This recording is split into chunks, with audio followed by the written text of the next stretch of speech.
sembahyang. Azab daripada Allah Ta'ala tengok payah talangu 70 ton laut darah. Yang tinggal semayang tahu, itanya hana tinggal semayang, tapi anak tinggal semayang, anaknya matang tanggung jawab ketanya sama dengan azab singoh di orang akhirat. Musyarikat ngan ketanya ya, musyarikat ngan ketanya mah. Makanya ilung mesti dalam puasa mesti. Lalan ceramah puasa ilung pegang.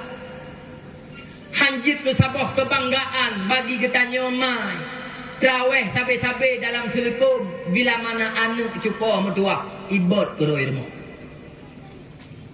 Hanjit ke sabah kebanggaan bila mana getanya ya hai tak sujud tak rukuk dalam rasa, sedangkan anak imen syid ke roi bak serayung ke deko. Mi na dengar mantap long pegah beuk tik bak bro.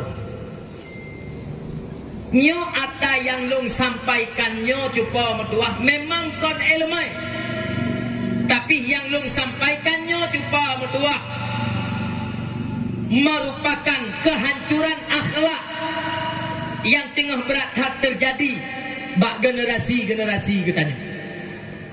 Hanayum cupa mertua tak kebah atra kanu bila mana anak yang tengah tak perayuk nyanjit keracun. Bahkan mana Allah Ta'ala sendiri ni pegah. Wal yakshal ladina law tarakum min khalfihim zuriyatan di'afa khafu alaihim, ni pegah oleh Allah. Hanajib ke sabah perkara bila mana ketanya mai mate tahana tak kebah umang kanu. Hanajib ke sabah perkara bila mana mate ketanya ya hana tak kebah rumah raya kanu. Tapi cukup jid ke sabah perkara bila mana mate ketanya mate ketanya yahai tak kebah anak dalam keadaan kosong ilmu agama.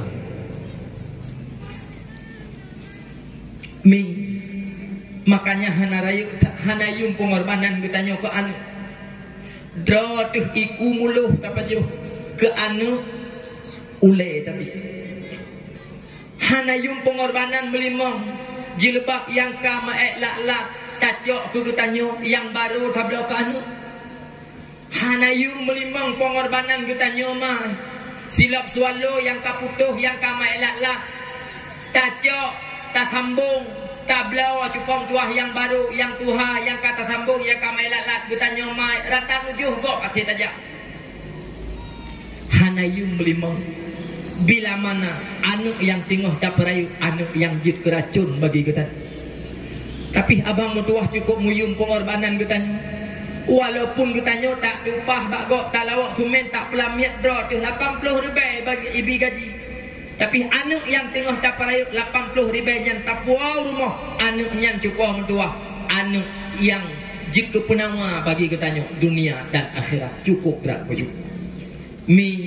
Aki habalun pegah baru. Generasi ketanya cukup mertua uranya tengah mempenyakit.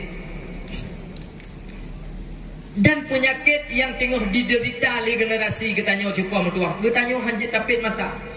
Mungkin aman bagi ketanya cukup mertua pakan. Kadang-kadang anak ketanya hana laganya, tapi hina cucu teman. Kadang-kadang hana mempenyakit anak ketanya cukup mertua, na anak gok. Yang perlu lu pegah bakra di jupom tua penyakitnya harus takubat. Hancur akhlak yang nabak manusia. Nyo hanggat manusia yang jupom tua menyokon dengan ilmu agama. Makanya akhir haba lu pegah bakra di jupom tua uranya hana benteng yang mampu membentengi generasi kita daripada fitnah pergaulan akhir zaman. Selain anaknya tak titip bak pasantren yang ada. Karena lun pegah bak ada uranya cukup berdua. Lun pegah figatu. Hana benteng yang mampu membentengi generasi ketanya daripada fitnah dajjal akhir zaman. Selain benteng yang ada di dalam pasantren.